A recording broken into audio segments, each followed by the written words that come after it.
Saudara-saudara, khotbah akan didasarkan pada bacaan Yehezkiel pasal yang ke-37. Yehezkiel pasal yang ke-37 saya akan membacakan ayat yang pertama hingga ayat yang ke-14. Lalu kekuasaan Tuhan melingkupi aku dan ia membawa aku keluar dengan perantaraan rohnya dan menempatkan aku di tengah-tengah lembah, dan lembah ini penuh dengan tulang-tulang. Ia membawa aku melihat tulang-tulang itu berkeliling-keliling dan sungguh amat banyak bertaburan di lembah itu. Lihat, tulang-tulang itu amat kering. Lalu ia berfirman kepadaku, "Hai anak manusia, dapatkah tulang-tulang ini dihidupkan kembali?" Aku menjawab, "Ya Tuhan Allah, Engkaulah yang mengetahui." Lalu firman-Nya kepadaku, "Bernubuatlah mengenai tulang-tulang ini dan katakanlah kepadanya, hai tulang-tulang yang kering, dengarlah firman Tuhan. Beginilah firman Tuhan Allah kepada tulang-tulang ini, aku memberi nafas hidup di dalammu supaya kamu hidup kembali. Aku akan memberi urat-urat padamu dan menumbuhkan daging kepadamu. Aku akan menutupi kamu dengan kulit dan memberikan kamu nafas hidup, supaya kamu hidup kembali dan kamu akan mengetahui bahwa akulah Tuhan."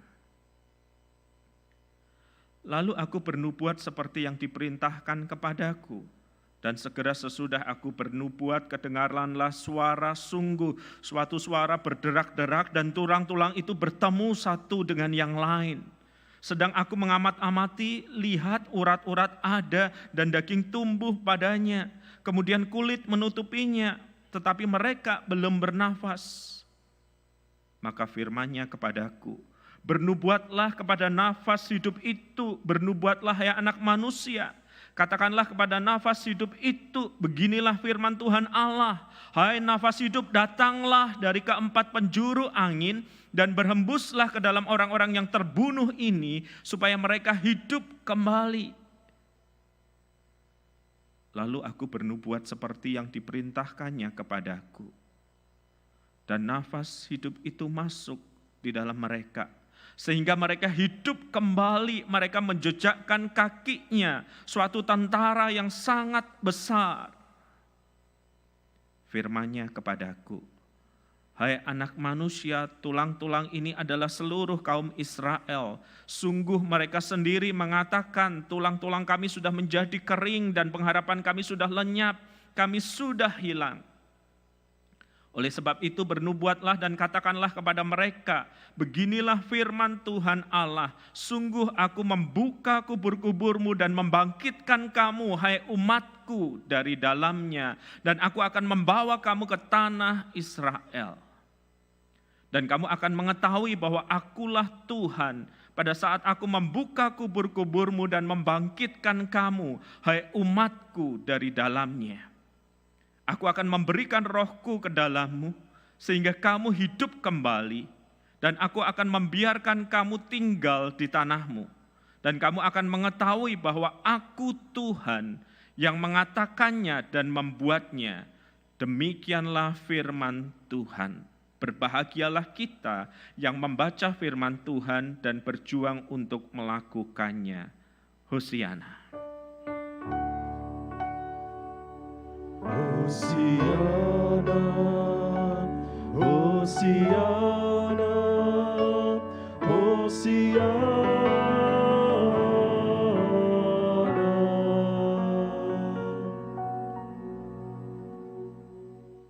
Saudara-saudara, tema khotbah hari ini adalah firman yang menghidupkan, yang akan didasarkan pada Yehezkiel pasal 37 yang tadi dibacakan bagi kita.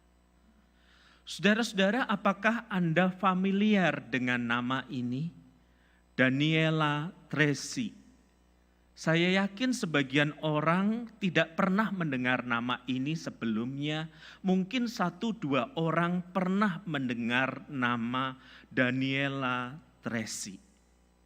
Ia, saudara-saudara, adalah seorang perawat yang bekerja di rumah sakit yang ada di Italia. Ia menjalankan tugasnya dengan penuh dedikasi di ruang ICU di tengah bencana wabah COVID-19 yang melanda Italia juga. Yang mengejutkan adalah saudara-saudara, suatu kali ia menemukan dirinya positif terkena COVID-19. Sungguh malang tidak bisa ditolak sebagai perawat, kemudian dia harus mengkarantina dirinya sendiri. Tetapi yang lebih mengejutkan saudara-saudara, yang menyebabkan namanya menjadi pemberitaan di berbagai media adalah ketika ia mengkarantina dirinya sendiri, ia memutuskan kemudian untuk mengakhiri kehidupannya sendiri.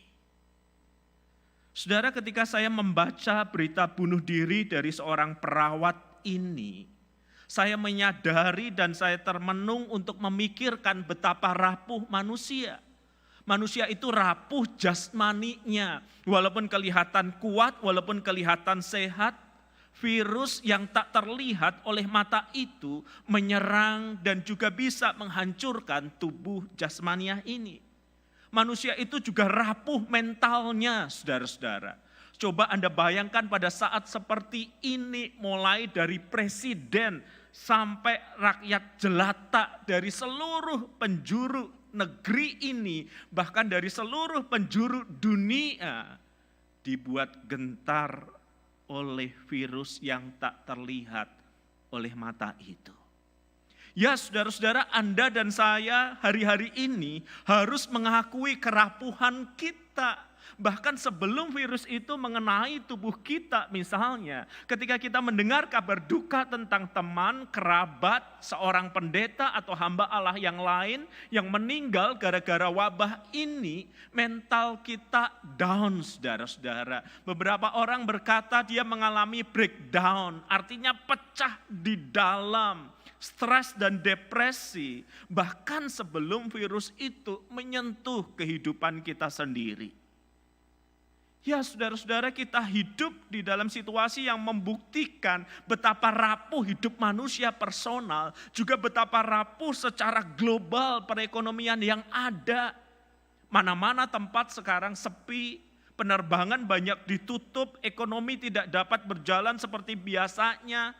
Bahkan warung-warung yang kecil pun mulai ditutup, saudara-saudara. Kita tahu kita menjadi sangat rapuh di hadapan ancaman virus yang bahkan tak terlihat oleh diri kita itu.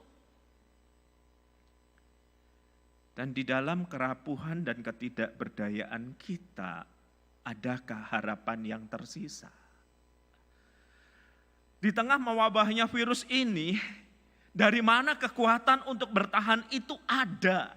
Kalau kita tidak melihat secercah harapan di ujung jalan yang entah kapan, kekuatan apa yang membuat kita mampu bertahan?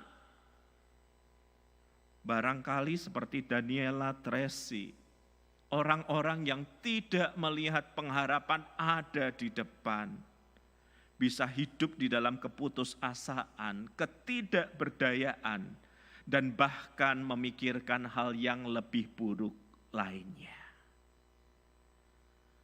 Saudara-saudara, ketika kita membaca Yeskiel pasal yang ke-37, sebenarnya yang menjadi latar belakang adalah kondisi umat Israel yang ada di tempat pembuangan.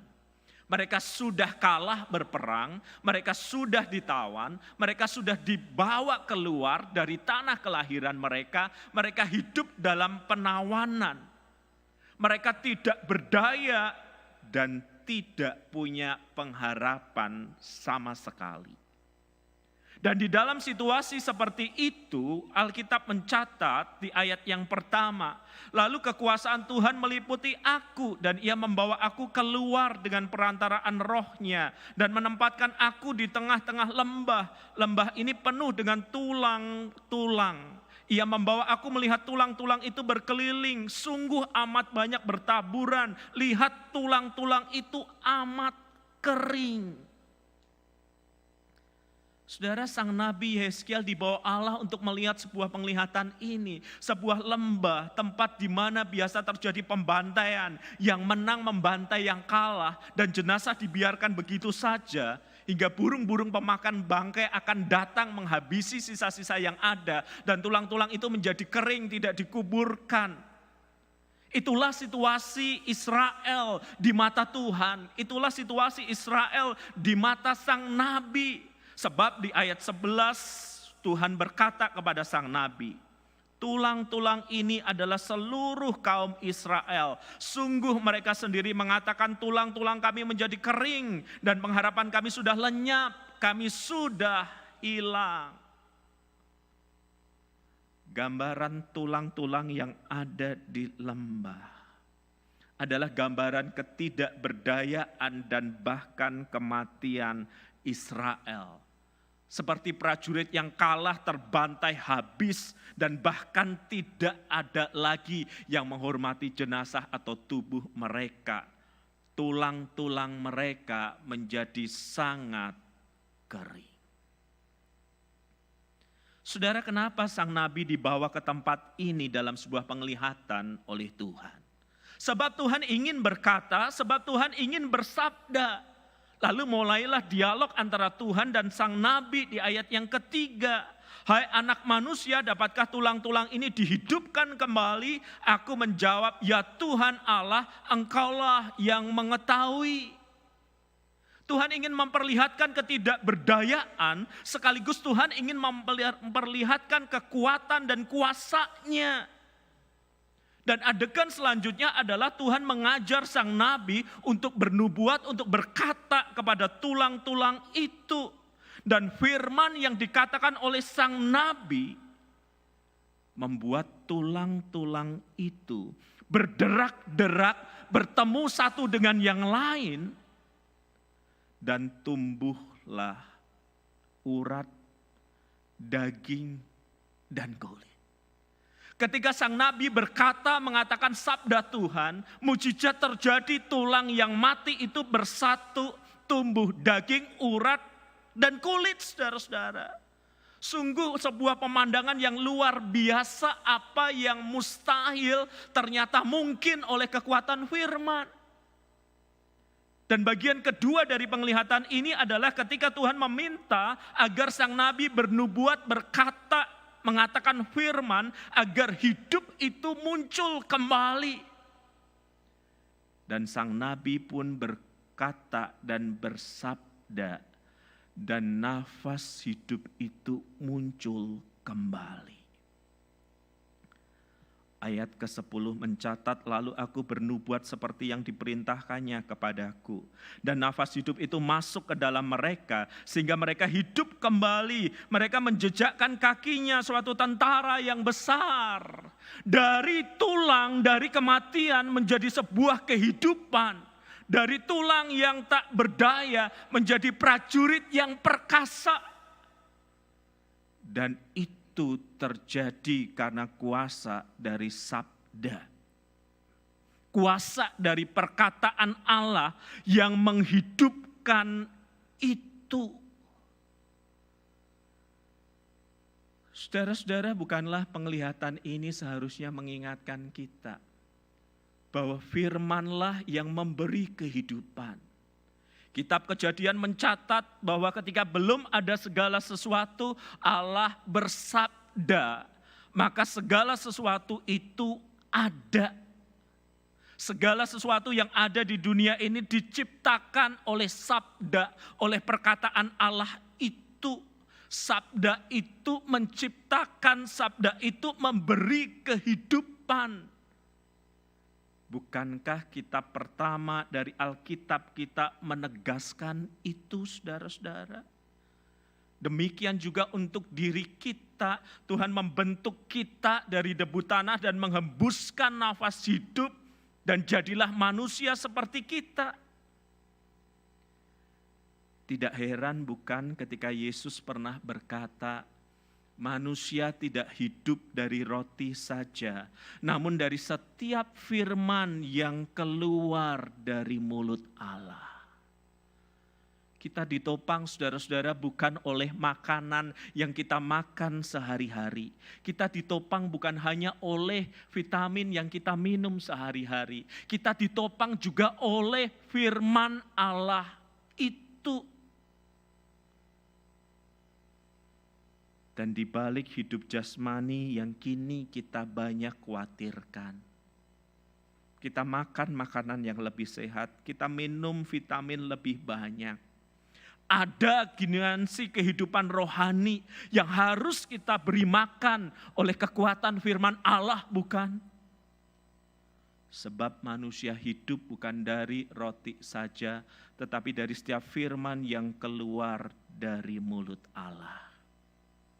Tanpa firman, saudara-saudara, hidup kita hanya ditopang oleh makanan jasmani. Tanpa firman hidup kita hanya ditopang oleh pikiran kita. Tanpa firman hidup kita hanya ditopang oleh pengalaman kita. Tanpa firman hidup kita hanya ditopang oleh kekuatan kita.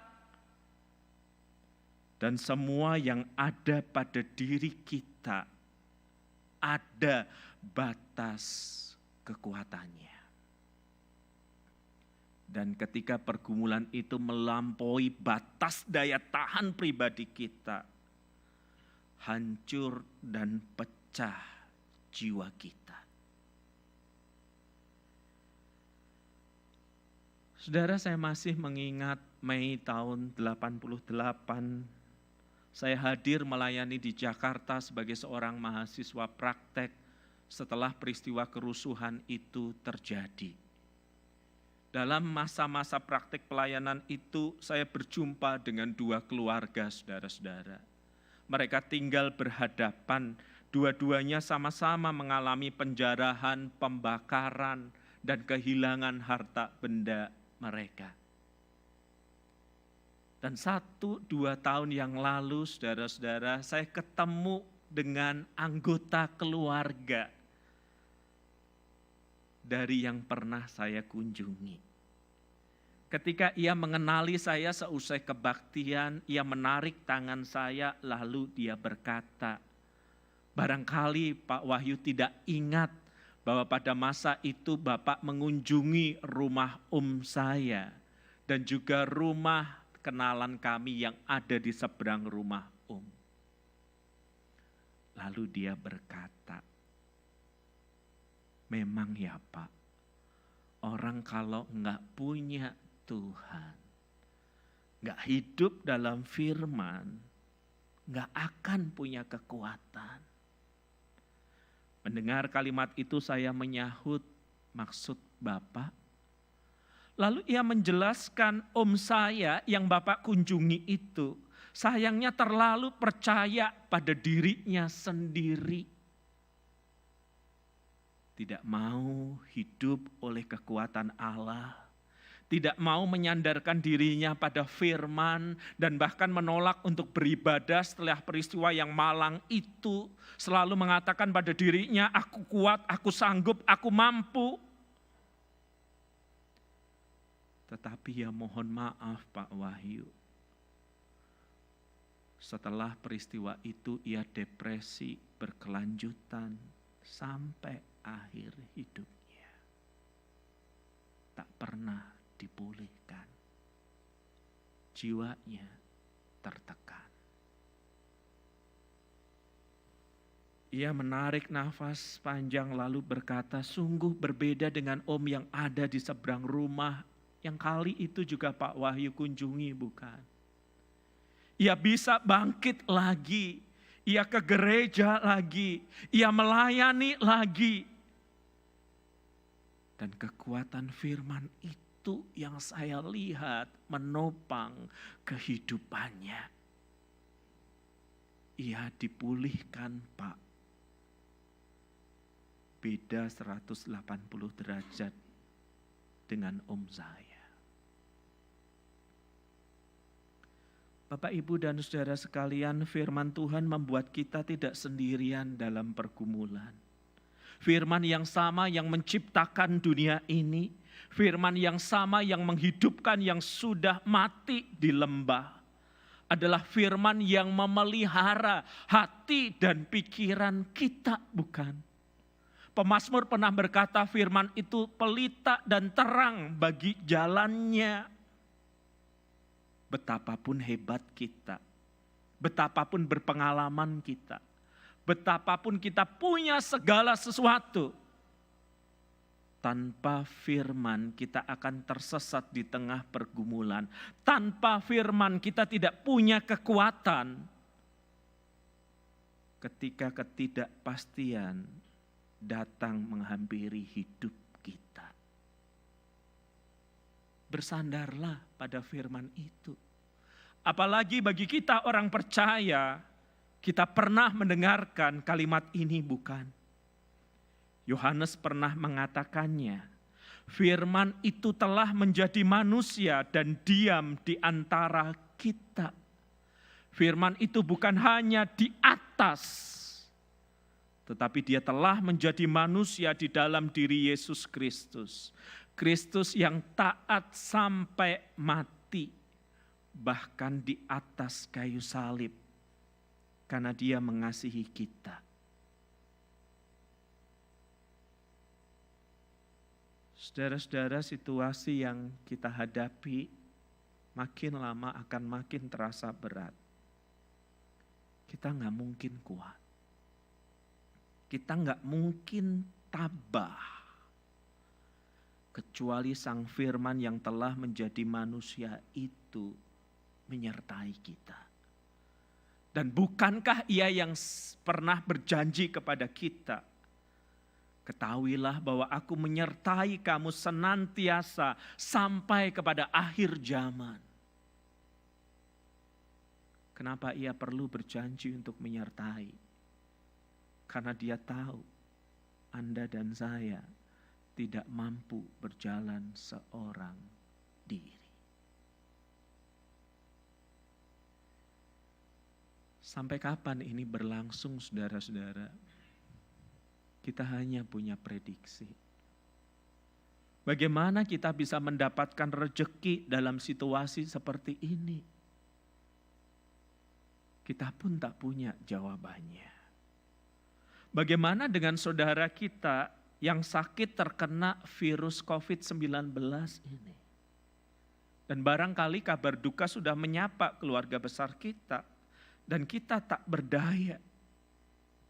Bagaimana dengan masa depan anak-anak nanti ketika mereka belum bisa bersekolah seperti biasanya? Kita tidak punya jawabannya.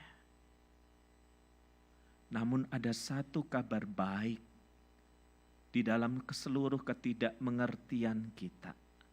Ada satu kabar baik di tengah segala ketidakberdayaan kita.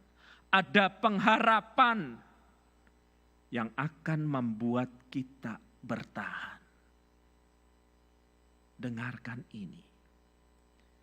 Sebab aku yakin bahwa baik maut maupun hidup, baik malaikat-malaikat maupun pemerintah-pemerintah, baik yang ada sekarang maupun yang akan datang, atau kuasa-kuasa baik di atas maupun di bawah, atau sesuatu makhluk yang lain, tidak akan dapat memisahkan kita dari kasih Allah yang ada dalam Kristus Yesus Tuhan kita. Firman itu telah menjadi manusia dan Ia menyertai kita. Ia menggenggam erat kita di saat hidup penuh dengan ketidakpastian. Situasi sulit tak bakal berlangsung selama-lamanya. Sebab yang kekal di dunia hanya satu, Allah dan kasih-Nya dalam kehidupan kita. Karena itu keputusasaan tidak boleh menjadi kata akhir dalam hidup kita. Stres dan depresi tidak boleh menjadi kata akhir dalam hidup kita. Kristus di dalam kita. Christ in us, the hope of glory. Pengharapan yang penuh kemuliaan. bahwa Ia bersama kita sampai akhir zaman. Mari kita berdoa.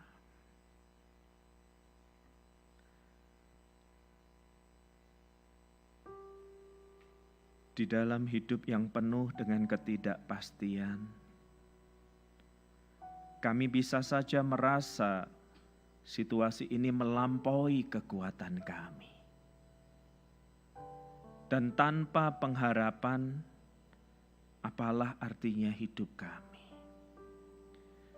Tetapi kami bersyukur bahwa firman itu menjadi kekuatan dalam hidup kami.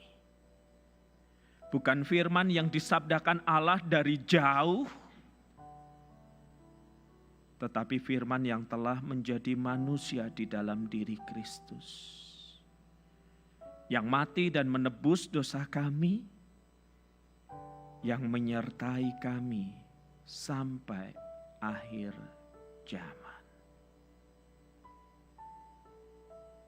Dan kami tahu kekuatan kami bukan pada diri kami, kekuatan kami hanya pada penyertaan Kristus.